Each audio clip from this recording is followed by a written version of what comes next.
Hey, Anthony, the bond market just blinked and your mortgage rates might have dropped while you were brushing your teeth. But I thought mortgage rates weren't going to change until the next Fed meeting. Yeah, it turns out the jobs data was way off and the bond market spun around like a double agent mid-mission. In this episode, we're going to break down what the heck just happened, what the buyers need to know, and more importantly, how they can ready themselves for this next surprise because it's coming. Mid-sixes. Back that truck up. Right. Never said mid-fives. You know, these jobs reports are like pancakes. They're just being flipped left and right, buttered, and everything. Just look at us, your lender, as the attorney and the underwriter as the judge. The more we know, then the more we can provide assistance to try to circumvent any potential issues. No. We make our own maple syrup here, pal. I don't know. Oh, you're in Hawaii. They don't make coconut syrup, do they? Hopefully you like all the education that you're getting from Manley and I. Do us a favor and smash that like button, subscribe and follow, and tell all your friends and family about us.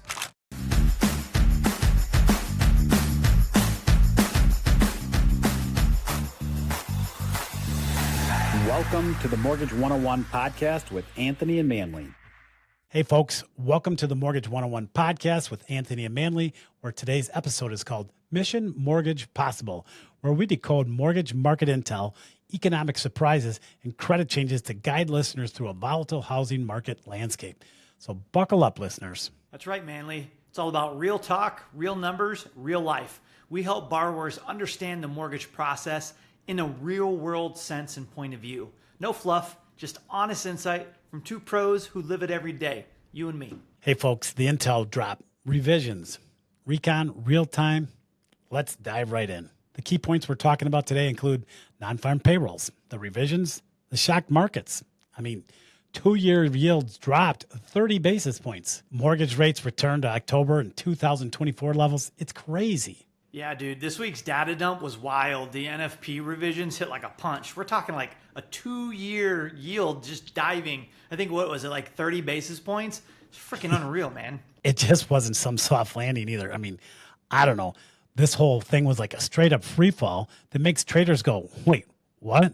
What just happened? Exactly. And boom, mortgage rates followed, right? They were right behind. All of a sudden, we're suddenly back to mid-October levels. People who are waiting for the dip, they just got one. I mean, this is your ticket and this is your window. If this was a sign, this is it. But hey, that window doesn't stay open forever. When that bond market blinks, you better be ready. Let's jump on it. Okay, let's do a deep dive, Manley, on the jobs report and how it missed the target completely. Here's what we know. July job creation was a pitiful 73,000, right? So, wah.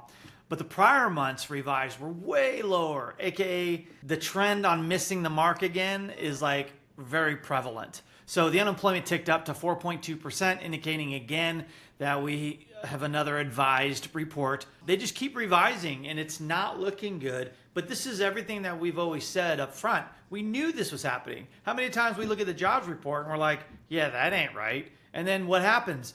Months later, they revise it. But the problem is that the market is forward thinking. And when they're going off these metrics, they're going off of stuff that they think is going to happen. I think they're starting to call the bluff. What is that movie where Boy Who Cried Wolf? Yeah, it's the Fed who cried wolf. I mean, we're getting really tired of it, and now it's starting to rear its ugly head. Anthony, this is one thing that you and I have talked about for months and months and months, and I kept pointing out that how does the market keep reacting when they keep revising, they keep reacting the same way, and then when they revise the report, we don't see the reaction that you would expect. And so this has been really, insane to me. I think that we finally figured out the tell that these dang jobs reports people are doing, that this was all bunk. And at the end of the day, this jobs report felt like showing up for a mission and realizing half your gear was missing. 73,000 jobs? What? That's it? I mean, this is so far off the mark, it's not funny. Yeah, it was 100% off the mark. I mean, when you look at what they're Literally doing, it's like they're going back and they're having to revise, and especially revise the last 2 months.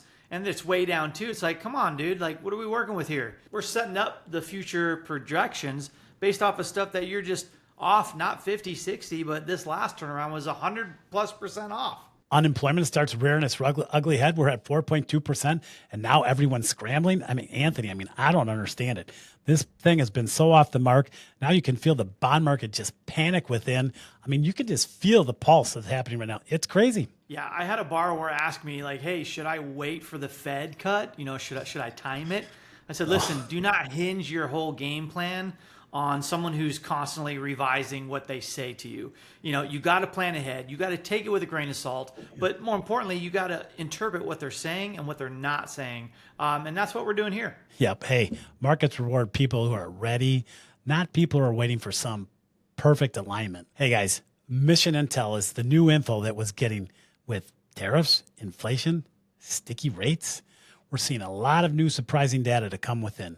Hey, tariffs that are adding inflation pressure that are not as much as we thought. Feds may hesitate on cuts, and despite weak jobs data, we're getting super, super hot in the kitchen. And mortgage rates, they're likely to stay lower, but the continuing trend, lower means, yeah, we're going to see rate cuts, but it's going to get uncomfortable, AKA 2 steps forward, 1 step back, going to keep going. Yeah, Manley, there's under the pressure radar right now that people aren't paying attention to, and it's tariffs. Like the quiet background noise that ends up driving the whole scene. That's exactly what's going on. And we're starting to see it put in place, brick by brick, tariff by tariff, relationship by relationship. And as we start seeing these tariffs, these relationships be restructured, we are seeing how we were doing business now be completely changed. First it was the big monumental tariff reach with Japan, and then it was with the UK, and then last week it was with South Korea. I mean, the fact that we're going to have American-made cars on those tiny little roadways where before they said it won't work, where now it will, that's monumental. Those reciprocal tariffs and those, hey, you scratch my back, I scratch yours, that is what's going to be needed if we really want to be a net export and not a net import society. Exactly. It starts with manufacturing, but the next thing you know, you're feeling it at the checkout line. Or worse, you're feeling it in your rate sheet. Yeah, in the Fed's hands, let's put it this way, they're kind of tied right now, right? With the jobs data softening, they really can't pivot if the inflation creeps back from the trade. They just can't. That trick has already been played. So if they've already played inflation is sticky, well, we know that it's not sticky enough to where it's doing bounce back. So if it's sticky and going down, not sticky and going up. And the jobs report, that is our metrics. One person's income is another person's spending. So if someone stops spending, that income goes away. Voila, we have unemployment rates tick up. That's what we are seeing. That should be the sign for the Feds to go, the American consumer is not spending as much. We are making it painful for them. We may want to start introducing some rate reductions so we can start showing more spending. Because again, more spending, the more income we see, the better we all are as a society. So Anthony, what I'm hearing you basically say is rates might hang out in the sticky zone for a while, not spiking, but not crashing either, because they don't know what to do. The runway, again, is unclear, doesn't know where to go. The clouds are all around it. We're just sitting here in this unknown zone, correct? The bottom line is this. If the numbers work, you got to move today. Don't wait around for this miracle drop to happen because it's not coming. Are we going to see it? Yes, but this is a marathon, Manley. This is not a sprint. We're not going to wake up and go, hey, Mr. 4.5. We're going to be like, hey, Mr. 6.2. Hey, Mr. 6%. Hey, Mr. 5.8. It's going to be a marathon. And the more you think about it, it's almost like a frog in hot water. If it boils slowly, you're going to go, wait a minute, I'm done here. I'm toast. The same goes with the market. Cooked. It's forward thinking. If you are reacting based off of what you're seeing, actuality, you are too late. You are 2 steps behind because listeners who are listening to people like you and I are 2 steps ahead of the curve and they are making decisions before the herd does. And that's what this is about. If one thing I could say with our listeners is information is value and value is scarcity. And so there's not a lot of information out there that's valuable. Therefore, it's scarcity. And scarcity is where the value lies. This information that you're getting is going to decide whether you're going to stay on the sidelines and wait for the rest of the sheep, or you're going to jump off with calculated risk, with understanding what's going on so you can focus on what's going to happen and do it in an effective way. Yeah, you tell it, Anthony. I mean, the main point that I'm hearing over and over again with all this that I keep thinking is, if you think you're going to find the bottom of this and you're going to wait for this big 4.5% rate to hit, be prepared. Take advantage of what you can. This is going to sit in this weird zone for a while, and this could be a grind. It could be a fast drop. But if you're sitting there banking everything on something like that to happen, not a very good decision. Okay, Manley, we got some changes up on the deck. It's the code name changes, aka Vantage. Vantage, what do I mean by that? It's the Vantage score, okay? So when we are pulling credit, like lenders do, you and I, we look at the FICO score, right? The Fair Isaac score. Whereas now we're seeing some changes with being able to use the Vantage score. The Vantage score 4.0 is now GSE eligible. What does that mean? Well, basically, the buyers were looking at a Vantage score. We, the lenders, were looking at a FICO score. They were on Mars. We were on Venus. And how many times you and I told our clients, like, that's not the score we go off of. That's not the And score. It's now the FICO T10 outperforms the classic FICO. Welcome to the new world. We now have to get in line with what's being fed to the population, which is not the FICO. And if we are needing our clients to really focus on their credit and we're telling them to do the metrics off of one model, yet we are looking at another, I mean, that's not good. So I'm glad that we're getting aligned. What you're saying is absolutely true. It's all on the blocks. It's ready to roll out. Are we using it today? We're not, but it's on the cusp. It's all been approved. We're going to start seeing it roll out here quickly. And you just brought up an unbelievable point that we get asked this all the time. I'm looking online right now to my my Credit Karma or something like that, which is complete bunk. But then they're going deeper and they're like, oh, I have Citibank credit cards, and they're giving me real-time information. They're giving me a Vantage score right now. And we're like, nah, we just got to remind you that we're using the FICO score. That's a different methodology than that's using. Right now, we're in the cusp of that being changed. It's all officially available. We just got to be able to implement it. That's happening. It will be happening shortly. It's going to be super nice. It's going to change everybody's outlook, and people are going to see and have a stronger opinion of what their credit score that we're using actually is versus the one that we get currently that they have no access to. And that's just the fact. They don't have access to it. So. Yeah, for all you Backstreet and NSYNC fans, I'm sorry, but it's the new kid on the block. It's going to be cheaper too. I mean, this is going to be good. It's going to be cheaper. So it's going to be great for refis and investment stuff. It's not going to be costing an arm and a leg like it currently does now. We saw a big uptick the past 12 months, not just with insurance, not just with, rates, but with cost, right? And one of the costs was credit. It doubled. We doubled. were going like more than doubled. $40 to $60. Now we're like 120, 130. I had even other lenders from other shops call me and go, dude, I'm thinking of jumping shop because they're wanting me to charge my buyers $120.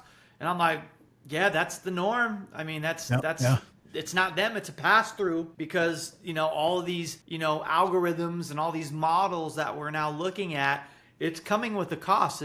This has to come from a data point. That data point takes money to extract. Yeah, but here's the kicker on that FICO 10T.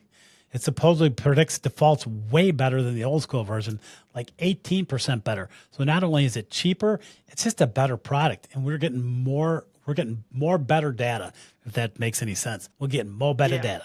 100%. And when you look at that, and now with the student loans coming back into play because they were on forbearance, and you're seeing a lot of this buy now, pay later debt popping up, that could shake things up too. I see a whole bunch of, how many times, Manley, you get the bank statement, and we're seeing this Klarna, and we're seeing all these other buy now, pay later things, and the underwriters are going to be asking, hey, is this a recurring debt? Do we need to add this to the debt to income ratio? The answer, right now it's kind of hazy because it's new, right? So some underwriters look at it and go, well, if it's under 10 months, then we don't need to. But then other underwriters look at it, well, it doesn't matter. It's a revolving debt, so it doesn't matter if it's under 10 months. But then I have come back to underwriters and going, show me where it shows it's a revolving debt. This looks like an installment based off of what is set up. And they're like, well, we've never crossed this threshold before. And I'm like, I agree. And so these are the things that are shaking things up, right? Because people are thinking buy now, pay later. This is good, but they don't realize that it's adding hundreds of dollars a month to the debt to income ratio. And now they got to find a house without a pool. So, that's the stuff that we need to be talking about, not the little, stuff that's not going to change. Hey, you're exactly right. This is the kind of shift that could either open doors or slam those suckers shut. Depends on how prepared you are. You just got to understand and be educated. If you guys are liking all the information you're getting from us, if you're feeling that we're educating you, please smash that like button, subscribe, DM us with any thoughts or ideas for our show, and also tell your friends and family about it. Share us on social if you can. Would love it. Hey folks, it's the ever popular rate prediction tracker. This is an update from Central Command. Key points are the rates dropped fast after the NFP report came out, and the September rate cuts odds are now less than 80%. What does that mean? Our forecast range still remains from 5.8 to 6.5%. We're just kind of holding on to that thought. The mortgage tracker recap, January 6.69, and then we roll all the way down to what we're seeing right now. In August, we're at 6.07. So we're within our levels that we kind of talked about. We had a lot of waffling back and forth. We had a lot of reasons why we had to think it and overthink it. Information that was coming to us, bad information. We were commenting that it was bad information during the time. We knew it was bad information coming, but we had to stick with what we knew, and we're sticking with our range. So tell me what you think, Anthony. Yeah, I mean, that forecast range we set back in January, mainly between 5.8 and 6.5, it's been pretty on point. Each month we've been inching lower and lower. We're basically exceeding our expectations, at least for myself. I was thinking if we can be somewhere in the mid fives, that's going to be a win to where we can try to get down to the low. I'm sorry, I said fives like it's 2026. If I was hoping we were going to see mid sixes. Back that truck up. Right. You never said mid fives. But the fact that we're at a 6.07 or 6.09, I think it's 6.07, we're touching fives. I mean, that's amazing. It's only August. So, I mean, that is a win, man. If we keep doing what's going on, we're seeing fives in our horizon before the end of this year. We're hoping so. January felt like a furnace, but now in August, we're chilling under that 6.1. I mean, that's what our prediction is looking like. And those markets, they're basically whispering rate cut. Everyone's listening. Yeah, man. And one good jobs report, flipped the script. And that's why we never stop tracking. These jobs reports are like pancakes. They're just being flipped left and right, buttered and everything. And the problem is that the pancake batter has been sitting out. Newsflash, there's a lot of corn syrup and artificial flavors. Fake. No. We make our own maple syrup here, pal. I don't know. Oh, you're in Hawaii. They don't make coconut syrup, do they? Oh, yes, we do. We have mac nut syrup and coconut syrup. So our pancakes have fresh mac nut and coconut syrup and lychee syrup and passion fruit syrup. Man, our pancakes, you don't want to go there, man. I touched the hot button there, you guys. His pancakes are better than our Wisconsin pancakes, where we got fresh churned butter and maple syrup. Dairy, with your meat. Y'all have nothing on our papayas and our coconuts. Hey, at the end of the day, let's stay tuned. We're getting ready for the second half of the year, and we're waiting for that break that people have been waiting for that we think is around the corner. And don't try to time the market. It's not going to be perfect, but do be ready to move. When the market moves, we just got to be ready. We got to be educated. Same thing we keep saying. All right, guys, it's the ever popular rapid fire buzzword section with our producer, Ryan. He's going to whip some words at us. All right. Yeah, that's right, guys. Buzzwords and reactions. Mortgage loan application edition. Better keep this short and to the point, or else. Our first word for today is credit. Yeah, that's the trust meter, right? I mean, credit, you have to really, do a deep dive in an educational aspect because a lot of buyers don't really understand how credit works. They just know how to use it. And so that's where we come in to show them here is the metrics of what we lending institutions look at. And it's a good opportunity for me to educate the buyers on making sure they make their payments on time, making sure they're not overutilized, making sure they pay it well before the end balance so that way they show zero risk. So this is the same thing that lenders look at. It's just They do it on a more automated aspect, like desktop underwriter or loan prospector, which is what the central bank uses to automate things. But with us, we take a more manual approach and take a look at it with our eyes and give good feedback to our clients. What about you, Manley? Hey, it's your financial reputation that we're working on, so you better keep it clean. And we're doing exactly what Anthony's doing. We're taking it to the next level. Our second term for today is income. Income. I mean, that's fuel for your approval, right? That's rocket fuel. In order to have a sizable, budget, you have to have the income. And so we calculate it based off a lot of different metrics, but it's not rocket science. I mean, we look at the last 2 years of work history. We don't use the last 2 years as in like the literal sense, meaning you don't have to be on your same job for 2 years. You technically can be on your job for less than a day if you're salary, or you haven't even started if you're salary with an offer letter. But typically we look at the last 2 years runway, and then we calculate it based off of the year to date. We break down how your pay is, if it's a bucket of base pay or overtime or tips, and we calculate it. And this is something you definitely want done before you start shopping, because if you start shopping without the income being calculated correctly, you could be sitting on a time bomb. I mean, Anthony, you brought up some good points there.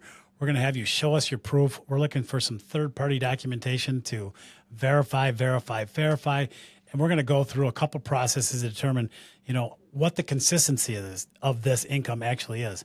And that's why we're going to look at the 2-year history. And we're going to understand, are you a salaried person? Are you an hourly person? Are you a nurse that you get, better pay during certain times that you work, nights, weekends, they get differential pay, stuff like that. There's all kinds of stuff that we look at that affects how we get to use your last, income calculation, which is really why we're trying to verify the income altogether. So we're looking for an income calculation that helps us determine your debt to income. So there you go. Long-winded, sorry. Yes. So our third term on the docket today is debts. The weight we're carrying, right? Debts, meaning what position do we have? What kind of debts do we have? So we know based off of the income that's coming in, what debt is going out. And that allows us to, what Manley talked about, calculate a debt to income ratio. What is your debt to the income, and what does that ratio look like? And that's how they assess risk. A low debt to income ratio means low debts, more income, low risk. A high debt to income ratio means high debts compared to the income, high risk. The good news is you could do an FHA loan and still have 56.9% on your debt to income ratio. Whereas some other loans like jumbo or conventional, they only want to see 41%. So it really depends on what loan product you're doing. But we do definitely do a deep dive into your debts to assess how much budget you're able to maintain. We all need to know what else you're paying every month other than your housing payments, your housing expenses that we're going to calculate. If we're doing a refinance, we know what you have currently. If we're doing a purchase, we know what you're going to have in the future. So we're going to take all those debts that you have, your monthly payments such as credit cards, installment loans, car payments, anything like that. We're going to look at that, add those two together, and we're going to come up with your debt to income ratio based on that. All right. Term number 4 this week is assets. Assets, man, that's your financial muscle, right? That's showing what you can flex. Now, the good news is you don't need a lot of muscle nowadays to purchase a house. You can be Tweedledee and Tweedledum and still get a friggin' massive house. And it's called leveraging, right? Like our good friend Warren Buffett said, rich people use their own money. Really, really rich people use others.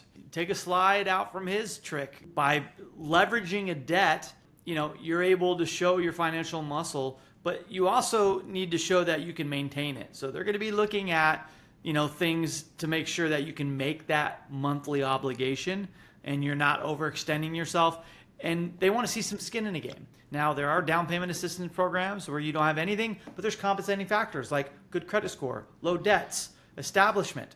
Whereas if you don't have any of those and you can put 3, 5, 10% down, then you don't need those compensating factors. But assets play a massive role in qualifying for a home, that's for sure. They do. They're your reserves and your power plays, as Anthony pointed out. Like the assets really are important to the whole thing. And understanding where the assets came from, how long they've been in your account. Are they going to be used for your down payment? Are they going to be used for reserves?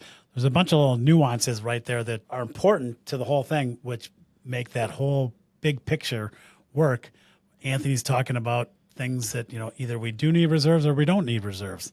And a lot of times the reserves are the things that tip you over to the opportunity to the next level. Our final term today, speaking of reserves, is cash reserves. Yes, the old crap fund, or it's the good old mattress money. It's the good old, hey, Peter, I see you made a $12,000 deposit on Friday. What is that? Oh, that's my Aunt Sally. She's owed me from all of the biscuits I made her in the past years. And it's like, well, congratulations. We now need to get a gift and we need to source it. It's a big difference. That's why we want to be proactive. Just look at us, your lender, as the attorney and the underwriter as the judge. The more we know, then the more we can provide assistance to try to circumvent any potential issues. So that way, if Betty Joe was giving you a $10,000 gift, she's not putting it in your account. She's sending it directly to title. Therefore, we only need a gift letter. We don't need to source it with bank statements and all up in her Kool-Aid. We can literally just say, give me your email address. I'll send you a DocuSign and set it and forget it. Hey, it's mission survival gear is what we're talking about. Hopefully you like all the education that you're getting from Manley and I. Do us a favor and smash that like button, subscribe and follow, and tell all your friends and family about us. All right, folks, this is our new segment, the Big W for buyers. Real wins this week. Anthony, I want you to kick this off and tell us something that great this happened this last week for you. We're all about obstacle obstructing and removing, right? So a lot of times our clients come to us and they're just like, hey, I got this situation. What do I do? Whether it's the amount of income they're making or the amount of debts that they have or the amount of money they have. And so we have to really be creative with what we have in front of us and really show them the way, right? We got to be the Picasso. We got to paint the picture for them. So I had a client, they came to me and they said, Anthony, I'm not sure if I can purchase enough of a house that I'll be satisfied with and I'll be settling. And so they were afraid because obviously purchase prices are historically high, rates are historically high. And so they did the application, and the first thing, like all good lenders do, is we ask them, what's their story? And we start understanding where they were, where they are, and where they want to be. And upon that, I realized that their mom lives with them, who gets a pension, who gets retirement, who has a part-time job, and who loves being with the grandbabies. And it's like, oh, we just got an extra $6,000 a month here, but pay no mind to that. You do know that we can add her as a co-signer, even a non-occupying if she wasn't living with you, but she's actually living with you. And they're like, oh yeah, she gives us like $1,600 a month. And I'm like, so if we add her, then you can purchase more. And they're like, really? I'm like, yeah. So we added mom. She had a really low FICO score. I think it was 796, really low. And we ended up being able to add another $350,000 to their purchase power. Which was amazing because now they're looking at houses with ADUs, additional dwelling units. They're looking at ones with mother's quarters where now they can let that budget really stretch out to go, mom can have her own living space. And so that way she's not just in a room, yet we can have the house that we want, all because we understood their story and we painted a picture that they could not see until we showed it. Way to go deep dive. That's the important part. As you sat there and listened, you took the time to walk through it with them. I love that. Hey, I had a really interesting one that happened this week for me as well. And it's a past client of mine that I helped buy a really nice big house a couple of years ago. And her mom lives about a half an hour from her and about a half a block from the beautiful house that she bought in Milwaukee. A really nice condo came up for sale. And it's kind of in that mid 600,000. And she came to me. She's like, we really want to buy this for my mom. It's off market. We want to take this down. I don't know if my mom can do this, but I'm going to do it with her. We're going to buy this together and we're going to keep this in our little repertoire of properties that we own together. And I was like, okay, well, let's fill out the application. Let me run the numbers and let me walk you through this. At the end of the day, I was able to walk through all this information and actually dial the numbers back and pull the daughter back out of it. Let the mom purchase the house on her own, turn her trailing house that she's going to leave into a rental property for her. She already owns multiple rental properties as it is. She has a small mortgage on it that's sitting there, but the interest rate on the small mortgage is one of those great rates from back in the early 2000s. Like, I think it's 3.1%. So why are we going to get rid of that? keep that. She's going to be able to get $3,500 a month rent for that beautiful property. This is a win-win. She gets to buy this new house, half a block from her daughter. It's amazing. Everybody's like jumping up and down. Just got the accepted offer. It's just one of those moments you're just like, I'm glad I took the time to listen. I'm glad I knew my customers. I'm glad I knew what they were doing and what their end goal was. It really worked out great. Yeah, that's good, man. That's great information, dude. That's a good story. Our clients, they don't know what they don't know, and it's up to us to show them that. And so they had no idea, just like with my story and with your story, unless we show them the options and the opportunities, they're going to stay on that straight and narrow until we show them that the world is much grander and to open up your peripheral view. Yeah, I mean, I was just super stoked to be able to pull the daughter back off of it and say, hey, we don't really need you. This is not in your best interest. Let's leave mom on there by herself. Super excited. Hey, we're in the final thoughts here. This is what we call the mission briefing, Anthony. Tell me what your mission is. Listen, mortgage markets don't wait for the perfection. They wait for people who are prepared. Preparedness is everything, especially in an unreliable, undetectable market where they say one thing and then something else happens, or we see one thing and something else happens. And that's exactly what we're seeing. We just got to be prepared. We got to be qualified. We got to be confident. Make some moves, make some decisions, get prepared, talk to a professional, and make sure that you are not in a proactive, trying to act like your reactive environment. You have to be proactive in an environment that's it's designed for you or the masses to not have a gain, right? And so many people watch what goes on and then they react. And that's by design. Whereas the very few watch what goes on, prepare, and then they react based off that preparedness. Those are the ones that get the longer end of the stick, especially when it comes to the economy. Moral of the story is mortgage markets don't wait for perfection. You just got to be ready when the intel shifts. Be prepared. Everything you just said. Appreciate you, brother. Thanks, Manley. This was a good one, man. Lots of good nuggets to give out there. Yep. So hopefully people take this and run with it and get prepared. If this episode helped you feel more confident about your home buying journey, do us a favor. Share it with a friend, subscribe, leave a review, and if you've got a question or a topic you want us to cover, hit us up with a DM or a comment. Thanks for listening to the Mortgage 101 podcast. We'll see you next time.